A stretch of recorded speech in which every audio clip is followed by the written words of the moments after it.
Você que está assistindo às aulas de física não deve esquecer que esse é um curso universitário na televisão. Trata-se do curso básico da Universidade de São Paulo, colocado à sua disposição. Portanto, se você não está entendendo, é porque ainda você não está na universidade. Mas faça um esforço que você chega lá.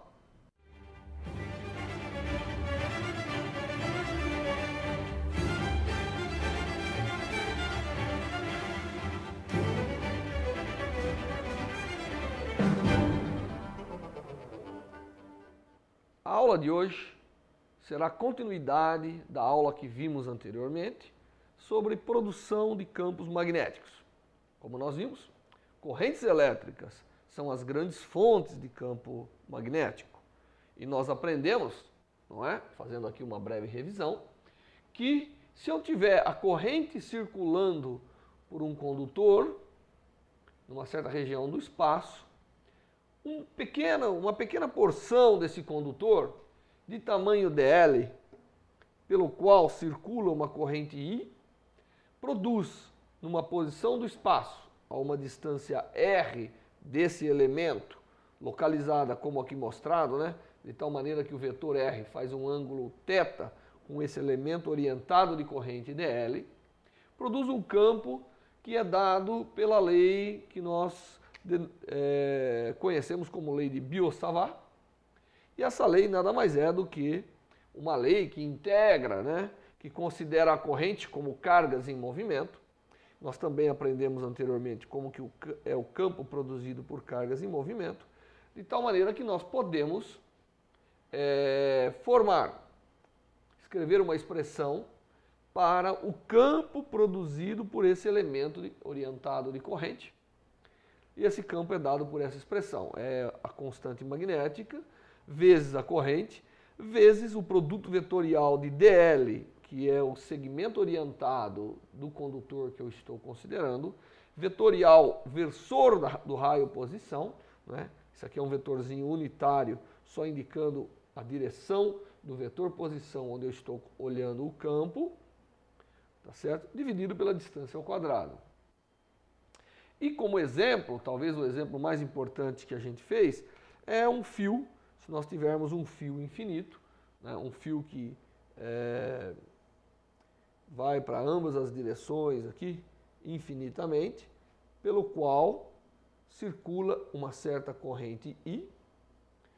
Nós pegamos um ponto, né, se eu tomar um ponto orientado a uma distância R desse condutor, nós determinamos, dividindo esse condutor em pequenos elementos e integrando esses elementos, somando as suas contribuições, desde menos infinito, que é nessa direção, até mais infinito, que são elementos localizados lá na outra direção, nós pudemos determinar qual é o campo e nós aprendemos que o campo magnético desse condutor infinito era 2 vezes a constante magnética vezes a corrente, dividido pela posição. E nós aprendemos também que esse é um campo que circula a corrente.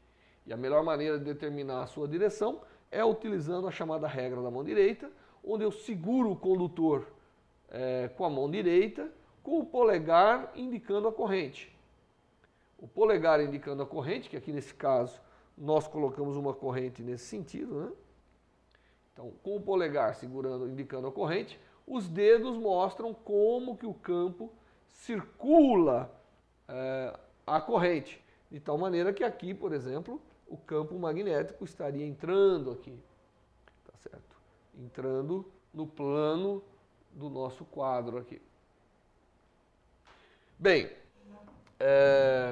essa expressão é uma expressão interessante e sempre nos mostra que o campo está relacionado com a corrente que o produz. Mas o campo magnético, ele tem determinadas propriedades que permitem que eu obtenha outras relações matemáticas, relacionando campo com o espaço, com a corrente que a produz. Então, veja bem, correntes são fontes de campo. Eu posso, devido às propriedades do campo, A principal propriedade que eu quero levar em conta é essa, que fala que o campo magnético ele é produzido no sentido circular, né? Se nós desenhássemos aqui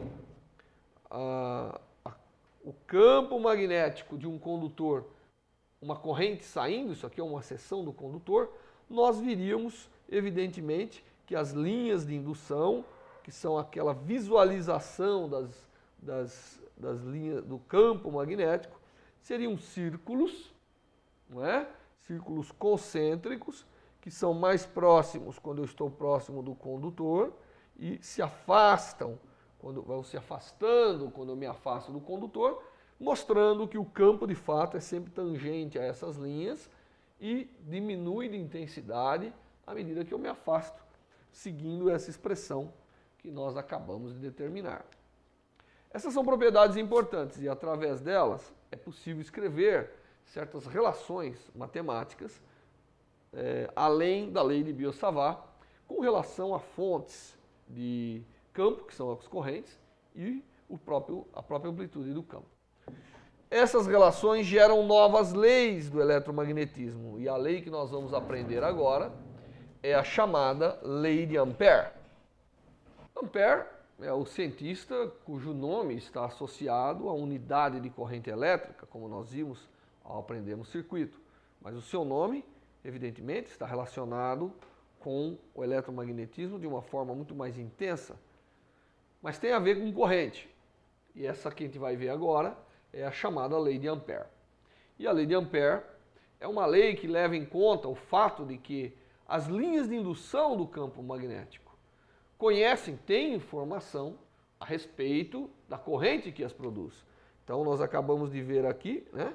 Se nós tivéssemos um condutor pelo qual passa corrente elétrica, nós acabamos de ver que as linhas de indução são evidentemente círculos, né? Que no caso circulando nesse sentido, né? E produzindo dessa forma o campo magnético. Claro que essas linhas estão relacionadas com a corrente e a distribuição de corrente que as produz. Vamos começar fazendo o seguinte. Nós sabemos que o campo B, ele pode ser escrito, o campo produzido por um fio pelo qual passa a corrente, ele pode ser escrito como 2 vezes a constante, vezes I, dividido por R, na direção chamada θ. Então, eu vou redesenhar esse condutor pelo qual passa a corrente e que produz o campo, né? Então, aqui está a corrente saindo do nosso plano e eu simplesmente vou agora olhar esse campo ao redor e vou fazer o seguinte, eu vou escolher um caminho, vou tomar um caminho geométrico, que aqui no caso é um círculo, tá certo? Então eu vou chegar a uma distância R do meu condutor. Eu sei que em cada ponto desse caminho, o campo B está aqui desenhado, não é isso? Ele está na direção crescente do θ, né? Vamos recordar que essa aqui seria a coordenada R, e na verdade eu posso definir aqui um ângulo, que é um ângulo θ, de tal maneira que aqui eu tenho o chamado versor θ. Então o campo está na direção crescente do θ, não é verdade? Ele não é radial, para o campo produzido por esse condutor pelo qual circula a corrente I. Então, essa linha, eu vou tomar um caminho C, e esse caminho é, na verdade, composto de pequenos segmentos orientados, que eu vou chamar de DL, e nós sabemos que, tomando esses pequenos segmentos lineares orientados, nós formamos todo o caminho. E eu vou fazer uma integral do campo nesse caminho, tá certo? É equivalente ao que nós fizemos com a lei de Gauss, onde nós tomávamos uma integral de superfície para obtermos as cargas que estavam no interior através da lei de Gauss, né? Então eu vou simplesmente Para esse sistema em específico, vou fazer uma integral de caminho. Em cada ponto do caminho, eu vou pegar o campo, multiplicar escalarmente, eu vou pegar o campo naquele ponto, multiplicar escalarmente pelo elemento, pelo segmento orientado que forma o caminho, tá certo? E vou ver quanto dá isso. Essa é a famosa integral de caminho de um campo. Eu tomo um caminho qualquer, aqui no caso eu tomei um círculo, então o meu caminho C representado é um círculo de raio R. Não é? Então eu tomei esse caminho específico. Claro que estamos tomando um caminho para ver que resultado temos. Depois poderemos tomar um caminho genérico, mas antes vamos ver o que acontece. Então, se cada ponto aqui eu tomar o valor do campo, multiplicar escalarmente por dl, o que eu vou obter? Bom, eu vou obter o seguinte, como o campo está na direção de θ, e aqui é um círculo, portanto o meu dl, tá certo? O meu dl também está na direção de θ e vale r de θ, na direção θ. Isso é o quanto vale o meu dl, né? O meu dl vale dθ vezes r. Então, dθ vezes r me dá o elemento de arco, que é o comprimento do dl, que somado vai formar o meu caminho circular. Então, essa integral fica, na verdade, se eu tenho dois vetores que estão na mesma direção, apontando na mesma direção, o produto escalar é simplesmente o produto dos módulos, portanto, isso aqui fica 2K' dividido por r, vezes r de θ. E essa integral de caminho é uma integral ao longo, tem que começar aqui, num ponto qualquer, percorrer todo o caminho e voltar nesse ponto. Tá certo? Então, aqui o r cancela, de tal maneira que essa integral, a integral de caminho de BDL, para esse caso, é igual a 2K' vezes a integral no caminho todo. E a integral no caminho todo corresponde a variar θ de 0 a 2π, para dar uma volta completa de dθ, onde dθ, evidentemente, é o elemento de ângulo aqui, que variado forma aqui o caminho considerado, não é verdade? Então, e a integral de dθ de 0 a 2π é exatamente 2π, não é? Então eu tenho que, como resultado, que a integral de BDL para esse fio, para esse caminho tomado, vale 4π K'I. Esse é o resultado. Então, nós temos aqui um resultado mostrando que a integral de linha do campo, ela na verdade é proporcional à corrente que está produzindo lá. É claro que nós tomamos um caminho circular num campo produzido por um fio infinito, que é um resultado, é uma situação um pouco específica, mas eu vou generalizar isso agora, tá certo? Essa integral aqui, na verdade, vai ser válida para qualquer caminho ao redor de qualquer corrente. Então, essa aqui, que é o resultado da lei de Ampère, que nós vamos expressar de uma forma diferente, ela fala que se eu tiver uma corrente elétrica e eu fizer um caminho circulando essa corrente elétrica, eu acabo, através da integral de caminho, a integral do campo ao longo desse caminho, resulta em 4π K'I, independente desse caminho. E isso é o que nós vamos demonstrar agora, tá certo? Da seguinte maneira, eu vou tomar um condutor pelo qual passa uma corrente.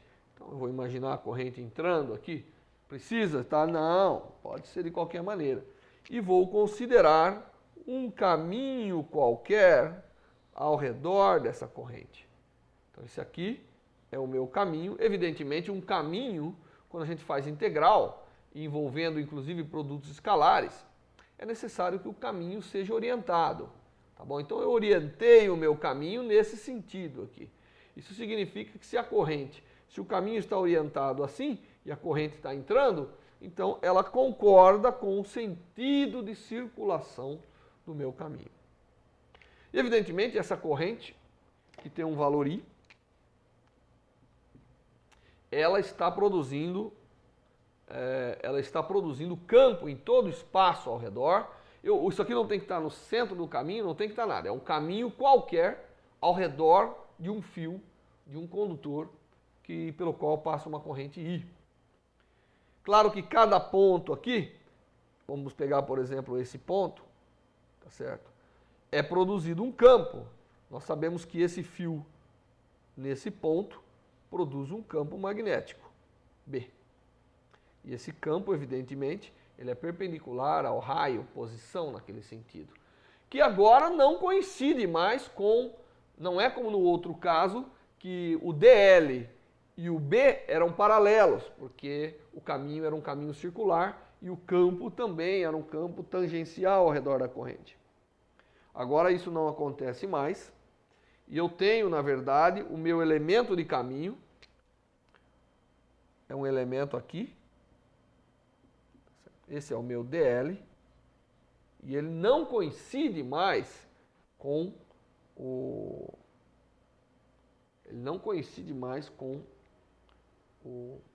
o campo, e na verdade existe um ângulo aí entre eles, que eu vou chamar de φ, tá certo? E eu vou representar aqui, só para que a gente possa enxergar bem o que está acontecendo. Aqui está o condutor, não é? Nesse ponto aqui em cima, o campo produzido tem essa forma, enquanto o elemento de caminho tem essa forma. Não necessariamente tão grande. Deixa eu colocar aqui com uma outra cor, para ficar mais...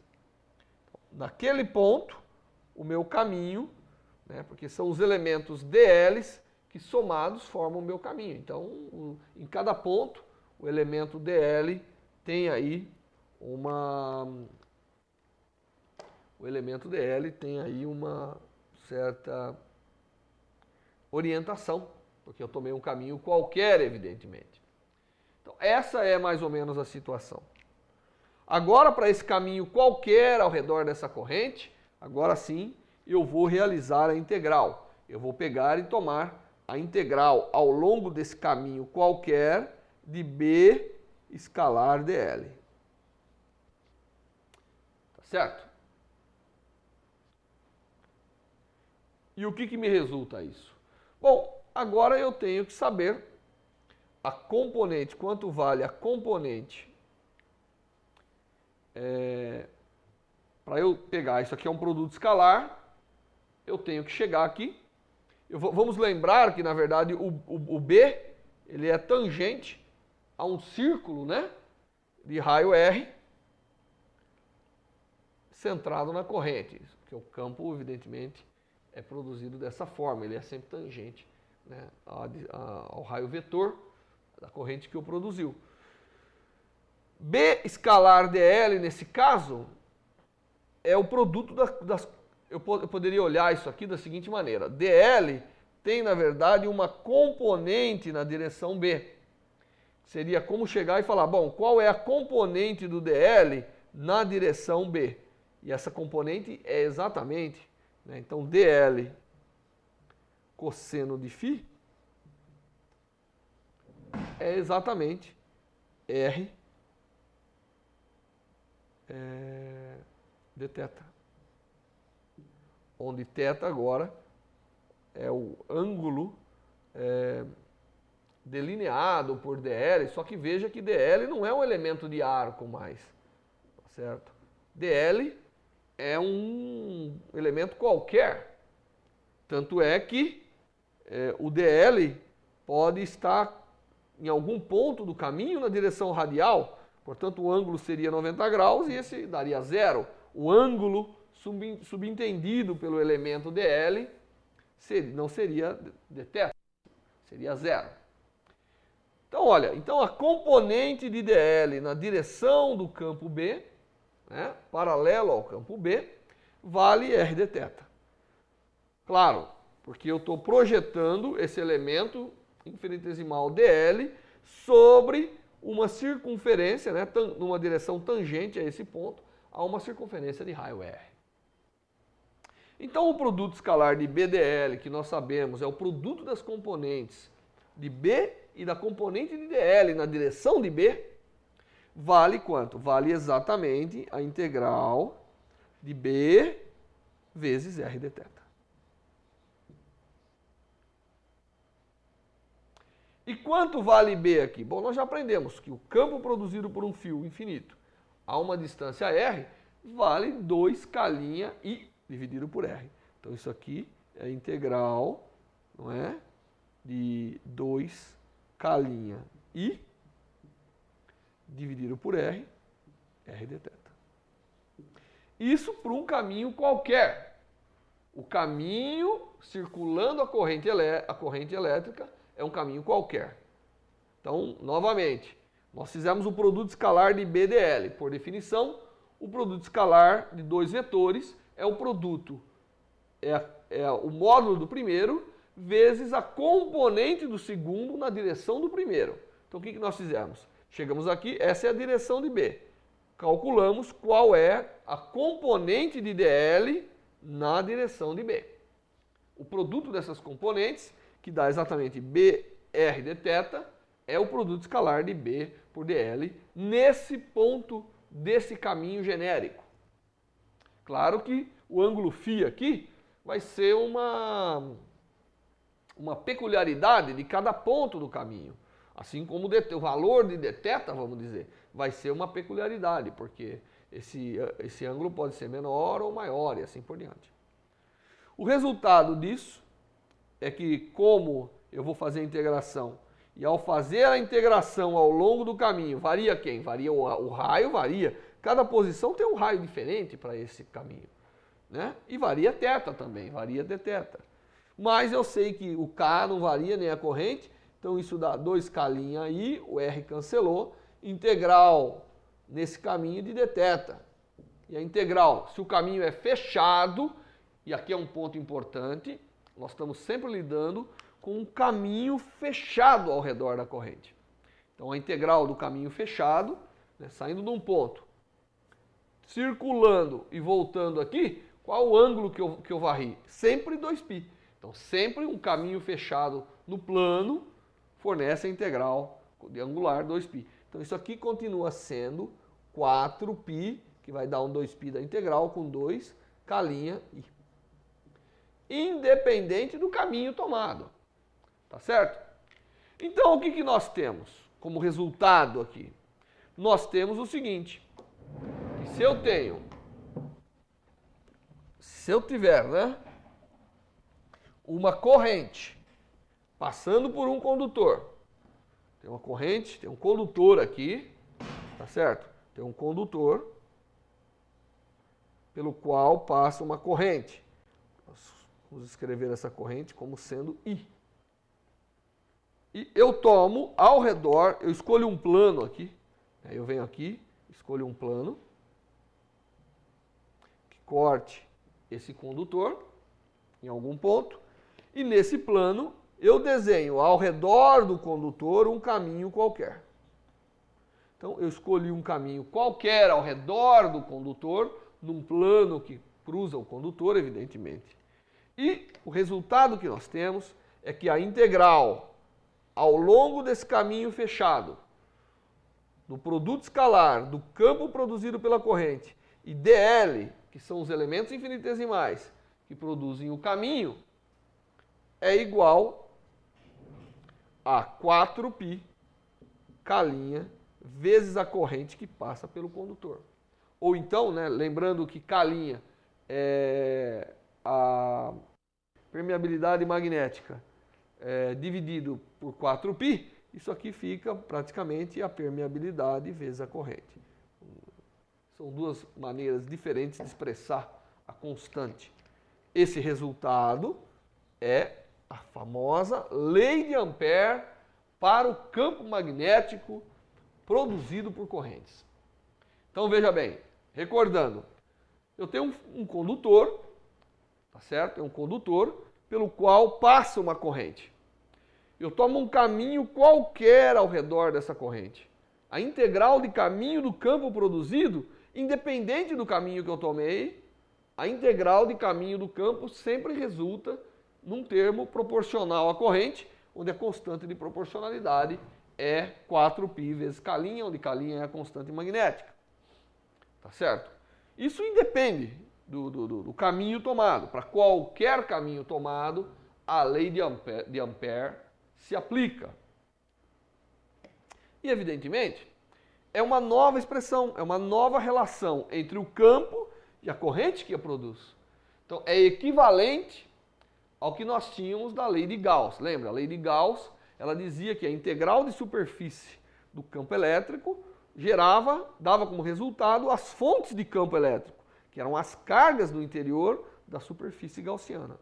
Aqui, nós temos que a integral de linha do campo magnético ao redor das fontes de campo magnético, que são as correntes, me dá a corrente total que está produzindo aquele campo. Então, o caminho de Ampère é equivalente à superfície de Gauss. Tá certo? Um para o campo magnético, o outro, evidentemente, para o campo elétrico.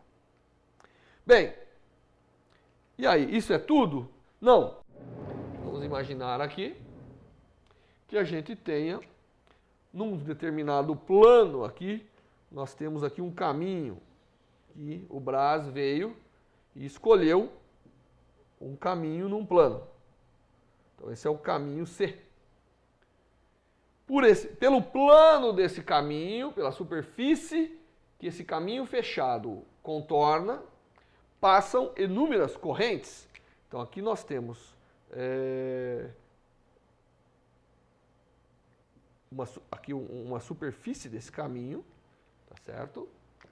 E por essa superfície, que não necessariamente precisa ser plana, né, passam correntes, várias correntes de valores distintos, algumas com um sentido, outras com um outro sentido, elas simplesmente passam. Então, I1, I2, I3, I4 e assim por diante. Então, eu tenho um caminho C, pelo qual várias correntes cruzam o plano ou a superfície, desculpe, determinada por esse caminho. Como deve agora ser a integral? Será que a lei de Ampère se aplica para tudo isso? Então, nós vamos ver aqui. É fácil, né? Num ponto qualquer, evidentemente, sobre esse caminho, o campo total deve ser a soma dos campos produzidos por cada corrente. Se eu pegar um ponto qualquer aqui, quem que é o campo nesse ponto? É o campo produzido por todas essas correntes. Muito bem. E, portanto, se eu fizer agora a integral de linha ao longo do caminho escolhido de BdL, isso vai ser igual, no lugar de B, vai aparecer uma soma. Então vai ser a integral, tá certo? Da somatória de todas as contribuições de todas as correntes de BI escalar dl. Isso pode ser reescrito como sendo, evidentemente, a integral da soma é a soma das integrais.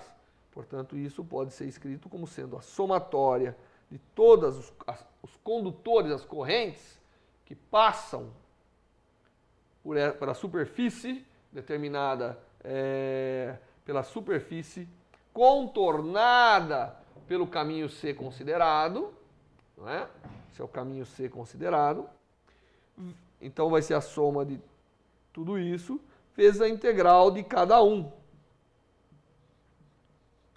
Mas a integral de cada um é olhar cada um individualmente. E como nós vimos, cada um individualmente, para cada um individualmente, vale a lei de Ampère. Não é isso? Para cada condutor, vale a lei de Ampère. Então, para cada um desses, nós temos como resposta a somatória de I de 4π K' vezes I minúsculo, que são as várias correntes que passam aqui. Só que isso aqui é uma constante, E eu acabo, então, que a integral do campo total dl, quando várias correntes passam por essa superfície, nada mais é do que 4πk' vezes a soma de todas as correntes que passam pela superfície delineada pelo caminho C considerado. Essa é a expressão mais, vamos dizer, geral da lei de Ampère, que, na verdade, já está aqui expressa, bastando para isso que eu me refira a I como a corrente total que cruza a superfície delineada pelo caminho C considerado. Então, a lei de Ampère é uma lei poderosa, porque ela, através de uma equação integral, através de uma expressão integral, ela relaciona campo produzido com o espaço, porque é uma integral de caminho, com a corrente total, com as fontes totais, com todas as fontes, de campo produzindo este campo. É importante aqui, quando a gente utiliza a lei de Ampère, lembrar que correntes em sentidos contrários não se somam, mas se subtraem. Então, normalmente, você adota um sentido. Então, a gente vem aqui, olha o caminho. Para fazer a integral, você tem que circular num sentido. Então, eu adotei como sentido positivo de circulação esse que eu indiquei aqui no caminho.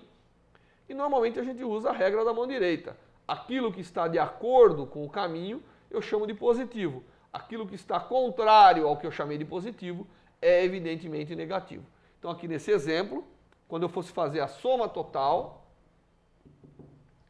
das correntes, essa entraria como contribuição negativa, porque ela está contrária à minha orientação. Essa entraria como contribuição positiva, essa negativa e essa positiva. E se tivesse inúmeras mais, elas devem entrar, porque a soma tem que ser uma soma algébrica, levando em conta o sentido da corrente com relação à orientação do caminho e da integral realizada. Agora nós podemos ver essa corrente total de outra forma. Nós aprendemos que a corrente total que passa por uma superfície nada mais é do que a integral da densidade de corrente, não é? Então, pelo fato de que a corrente total é, na verdade, a integral, agora é uma integral de superfície, ao longo de toda a superfície, delineada pelo caminho C. Isso eu posso vir aqui, né, e dizer que o meu caminho, na verdade, ele elapsa, ele limita uma determinada área S. Tá certo? Então, o caminho ao redor aqui do condutor. Então, o que nós temos? Nós temos que, no lugar da corrente, nós podemos escrever como sendo a integral da densidade de corrente, para reescrevermos a lei de Ampère como sendo 4πk' vezes quem? Vezes a integral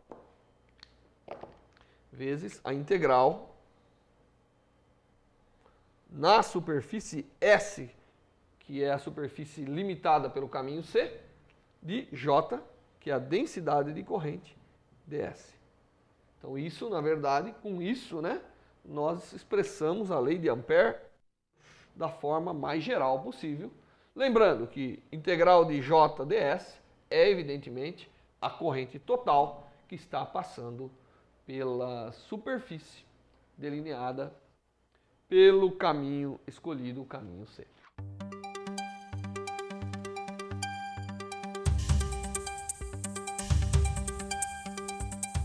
Estamos apresentando Curso Básico de Física com o professor doutor Vanderlei Salvador Banhato, um programa com a realização do Grupo de Ótica do Instituto de Física de São Carlos, USP.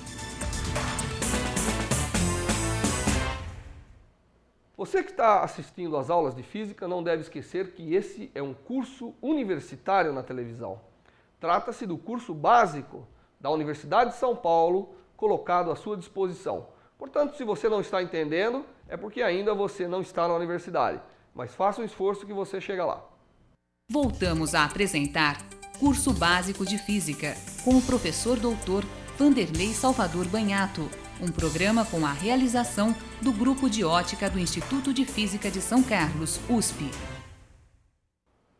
Vamos agora fazer alguns exemplos, mostrando a validade e a importância que a lei de Ampère tem para a determinação de campos magnéticos. Como primeiro exemplo, nós vamos considerar um solenoide infinito. O que é um solenoide? Solenoide é um conjunto de espiras, né? Então, quando você pega um fio e enrola num cano, você está fazendo um solenoide.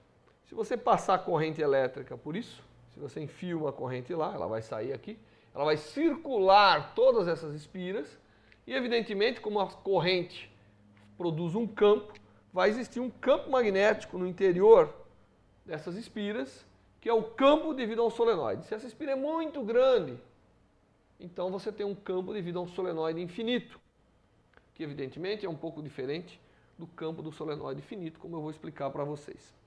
Então nós queremos pegar essa espiral de fios e calcular qual é o campo no seu interior. Isso aqui é o chamado solenoide. Tá bom? E para caracterizar o solenoide, normalmente nós dizemos que o solenoide tem um determinado número N de espiras por comprimento. Quanto mais juntas estão as espiras, maior é o número de espiras por unidade de comprimento. Quanto mais afastadas estão as espiras, menor é o número de espiras por unidade de comprimento. E nós queremos determinar aqui qual é o campo. Existem várias formas de determinar esse campo. Uma delas é considerar o campo de cada espira e somar, integrar, desde menos infinito até mais infinito. Soma a contribuição de todas. Claro, também dá certo. Mas nós queremos utilizar a lei de Ampère. Então, nós vamos tomar esse solenoide e, para simplificar a representação, nós vamos fazer um corte. Então, nós vamos cortar aqui esse solenoide, tá certo? De tal maneira que eu vou enxergar nesse plano somente a corrente saindo ou entrando no plano. Então, aqui está o meu desenho do solenoide. A corrente sai daqui e vem para cá. Sai daqui e entra aqui. Sai daqui e vem para cá. E eu estou representando aqui um corte. Inicialmente eu vou tomar um caminho, que é um caminho dado dessa forma. Então, o solenoide está totalmente contido no meu caminho. Bem, então eu vou pegar esse caminho, ele tem uma circula. Claro que como o solenoide é infinito, o campo produzido tem que ser paralelo ou perpendicular. Claro que a corrente está circulando assim, a gente espera que o campo aqui tenha uma certa orientação, mas essa seja uma orientação igual para todos os pontos aqui, porque ele é infinito, não tem como distinguir um ponto do outro. Então, se nós tomarmos esse caminho aqui, que eu vou chamar de caminho C1, e fizermos a integral de BdL, qual é o resultado que nós temos que obter? Pela lei de Ampère, tem que ser igual a 4πk' vezes a corrente total que passa pela área do caminho. Que aqui no caso, o mesmo número de condutores, como ele é retangular, o mesmo número de condutores que sai é o número de condutores que entra, portanto a corrente que sai é igual a que entra, isso tem que dar zero. Tá certo? Aqui eu tenho um DL e eu tenho um B, eu não sei como é esse B, mas sei que aqui e aqui tem que ser iguais, né? Aqui inverte o DL, mas também inverteu a corrente, deve de alguma forma inverter o campo também.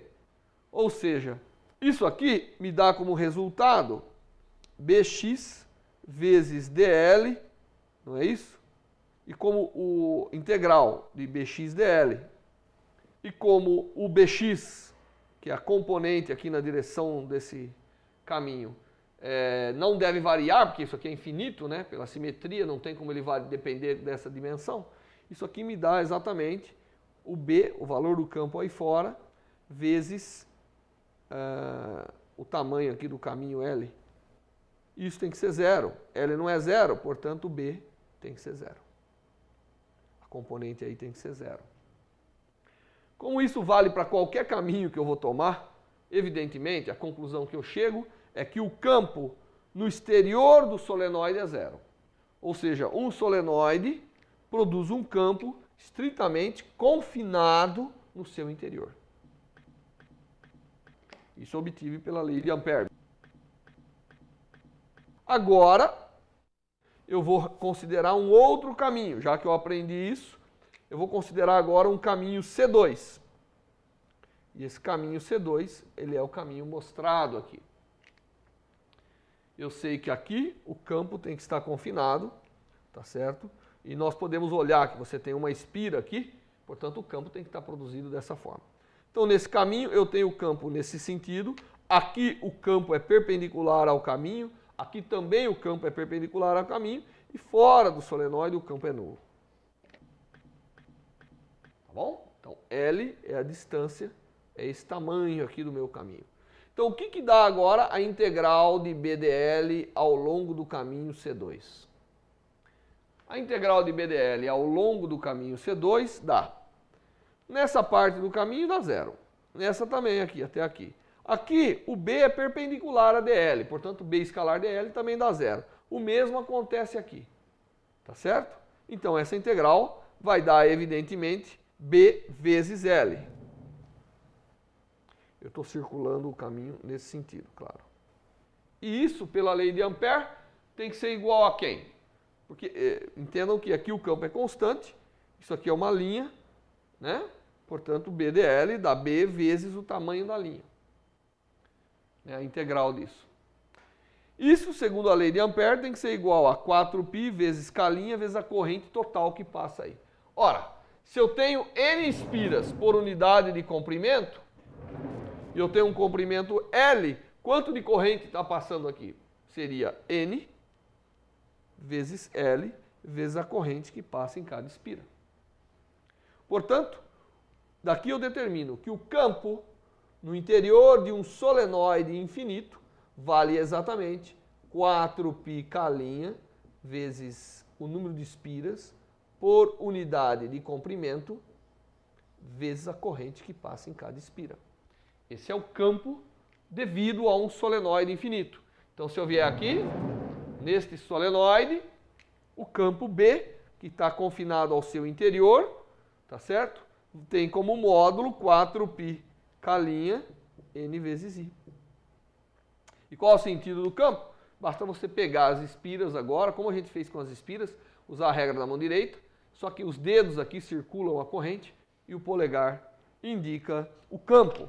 E, evidentemente, essas regras que a gente usa, mão direita, etc., elas estão, na verdade, obedecendo os produtos vetoriais que estão nas expressões originais que determinam os campos para configurações de corrente.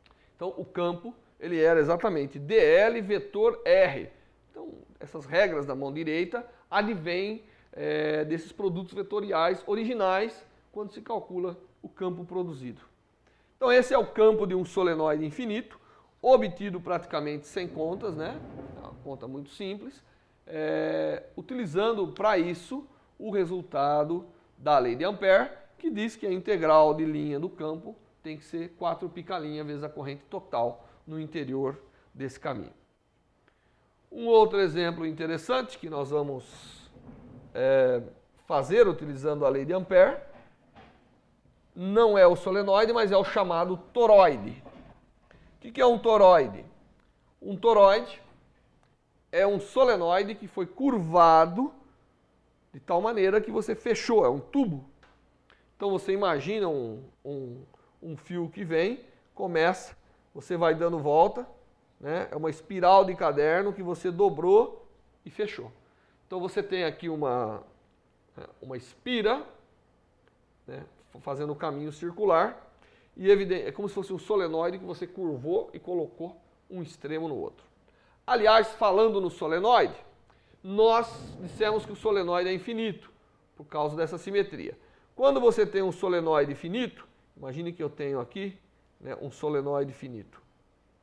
Então a expressão que nós deduzimos, ela não vale mais pela seguinte razão. Se você tiver um solenoide finito, corrente saindo aqui e corrente entrando aqui, o campo ainda será nessa direção. Só que as linhas de campo, no caso do solenoide infinito, nós obtivemos que as linhas de campo são paralelas, né? O campo é praticamente constante no interior do solenoide. Para um solenoide finito, isso não é verdade. As linhas sofrem pequena curvatura, tá certo? Principalmente quando você se afasta aqui do centro e chega próximo das bordas. Próximo das bordas aqui, evidentemente o campo não é mais paralelo ao eixo, né? Aqui, por exemplo, o campo está inclinado. E aquela integral que nós fizemos, assumindo que o campo está sempre paralelo ao eixo do solenoide, não mais será verdadeira. Porém, na região central é quase verdadeira. Então, toda vez que o tamanho do solenoide dividido pelo seu raio é muito maior que 1, quer dizer, ele é muito mais de menor raio do que de comprimento, então ele é um tubo mesmo finito, mas ele é muito mais longo do que largo. Então, a aproximação do solenoide infinito, ela é verdadeira. Bem, mas voltamos aqui ao toroide. Então, nós estamos como exemplo o toroide. Um toroide de corrente. Então, eu tenho aqui essa espiral e, novamente, eu vou fazer um corte dessa espiral. E o que eu vou obter se eu fizer um corte? Eu vou obter o seguinte, existe um círculo central, um círculo menor, e existe um círculo maior. Então, os condutores, né, cortando esse toroide, eles passam aqui por esse círculo menor e pelo círculo maior, de tal maneira que a corrente, por exemplo, sai daqui e entra aqui. Então, você tem aqui todas essas espiras fazendo assim, formando aqui o toroide, né? Então, aqui nesse círculo, a corrente sempre entra no plano do desenho e aqui ela sai do plano do desenho. Então, nós temos um toroide pelo qual circula uma corrente I. Então, temos o toroide, circula uma corrente I por esse toroide, nesse nosso exemplo. Nós queremos saber qual é o campo. Bom, o raio menor do toroide nós vamos chamar de A, o raio maior nós vamos chamar de B. E agora, nós podemos aplicar a lei de Gauss fazendo o seguinte, primeiro tomando um caminho que passa fora de todo o toroide. Então, esse aqui seria um caminho C1. Quanto vale a integral de B dl para esse caminho 1? Vale zero, né? Porque a corrente total que sai é igual à corrente total que entra. Então, pela lei de Ampère, isso aqui vale zero. Portanto, da mesma forma que eu concluí que o campo externo a um solenoide infinito é zero, o campo externo a um toroide, o campo externo a um toroide também é zero. Isso vale também se eu tomar aqui um caminho para a lei de Ampère e no interior da parte menor não há corrente nenhuma que cruza, a integral tem que ser zero, como esse campo tem que preservar a simetria, ele tem que ser da mesma forma em todos os pontos, eu acabo concluindo que fora desse túnel criado por essa bobina curva, o campo é zero. Portanto, o campo magnético num toroide também está completamente confinado à bobina. Então agora, nós vamos tirar esses caminhos que nós tomamos, né? Vamos desconsiderá-los, e vamos tomar um caminho no interior da bobina agora. Então eu vou tomar um caminho de raio R no interior dessa bobina, e é claro que o meu toroide tem que ter um certo número de espiras, que aqui nós vamos chamar de N espiras. Então, é um toroide que tem N espiras, não é por unidade de comprimento, é o N total. E se eu aplicar agora a lei de Gauss, a lei de Ampère, desculpe, para esse caminho de raio R, que é um círculo de raio R, eu tenho que a integral de B dl é igual a 4π K', vezes a corrente total que passa no interior, que é o número de espiras N, vezes a corrente por cada uma. E evidentemente, ó, se eu olhar aqui cada uma dessas espiras, é como se a corrente estivesse saindo daqui, entrando aqui, né? Portanto, o campo deve ter essa orientação em cada ponto, o campo terá essa orientação. Então, é um campo está circulando assim, e é o mesmo sentido que eu vou circular a integral. Claro que por simetria, o campo aqui tem que ser igual ao campo aqui, em valor, sendo somente tangente ao caminho tomado em cada ponto. Portanto, a integral de B dl, como ele é tangente a cada ponto, novamente, o dl é um elemento de arco que vale r dθ, portanto, isso aqui acaba sendo integral de b r dθ, que é igual a integral, e b não pode variar, portanto, e r também, nós estamos tomando um caminho circular, r é fixo, portanto, isso vale br integral de 0 a 2π de dθ, que é igual a 2πr vezes b. Claro, se o b é constante em cada ponto e eu vou fazer a integral de caminho num caminho cujo comprimento total vale 2πr, a resultado da integral de caminho vai ser o caminho vezes o campo, que é 2πr vezes b. E isso, pela lei de Ampère, tem que ser igual a 4π vezes escalinha n vezes i. Ou seja, né, dividindo por 2π, aqui aparece um 2, o campo no interior de um toroide vale exatamente 2 n vezes i dividido por r. Esse é o campo magnético no interior de um toroide. Então, se você estiver passando uma corrente, aqui dentro nós teremos um campo, tá certo? Confinado ao interior do toroide, né? Cujo valor depende da corrente que você passa e do número total de espiras. Para formar um toroide, basta você tomar uma espiral de caderno e virar conectando os dois extremos. Isso forma um toroide. É como se fosse um pneu, uma câmara de ar do pneu, sobre a qual eu enrolei um fio. Isso forma o chamado toroide. E ele tem inúmeras aplicações em eletrônica. Ele é um elemento importante, como nós vamos ver muito mais adiante, que os campos magnéticos confinados a essas estruturas de fios, né, de condutores, eles são importantes. Ele forma uma classe importante de componentes, que são os chamados indutores. E isso vai ser assunto, evidentemente, de um outro tema que nós vamos abordar mais adiante. Muito bem. Vimos o toroide, vimos o solenoide infinito.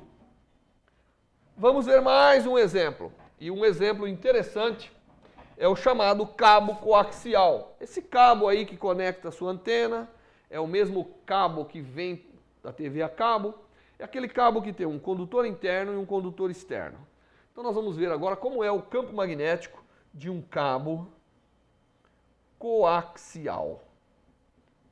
Coaxial porque você tem dois condutores, né? Na verdade, o desenho de um cabo coaxial pode ser visto da seguinte maneira.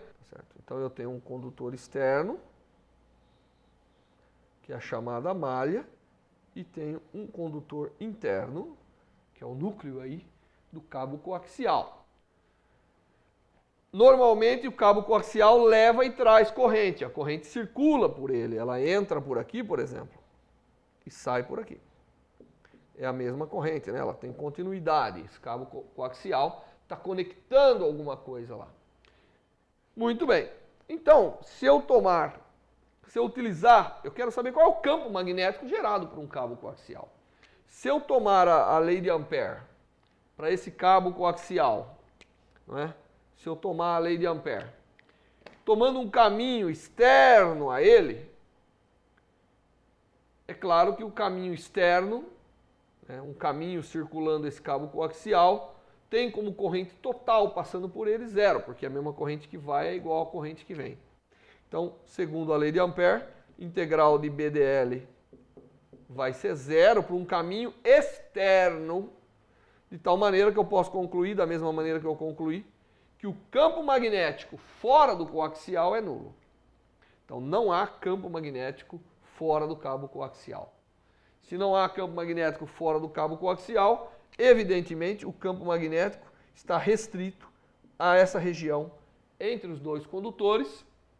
E quanto que ela vale? Bom, novamente, eu tenho que aplicar a lei de Ampère, e aí para isso, né, se eu tenho um condutor aqui e a malha aqui por fora, eu vou tomar um caminho que é um caminho dessa forma.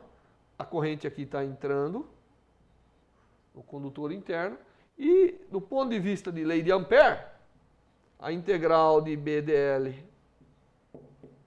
tem que ser 4π' vezes a corrente total, que portanto é I. Então isso aqui vai ser como se fosse, pela simetria, o campo também tem que ser tangencial. Portanto, aqui, se eu tomei um caminho de raio R, é como a integral que eu havia feito. Isso aqui vale 2πr vezes B, né? Porque o B tem que ser constante em valor a uma distância R. Por simetria, não tem como distinguir. Não há nada que faça meu campo ser diferente em módulo, né? A amplitude do campo ser diferente quando eu circulo qualquer ponto distante R desse condutor central. Portanto, isso é 4π' I. E o campo no interior, né, cancelando, isso aqui dá 2, é exatamente o campo devido a um fio infinito. Tá certo? E o campo, evidentemente, cresce da superfície do condutor interno para fora. E quando ele chega à superfície externa, ele simplesmente morre e aqui fora o campo é zero.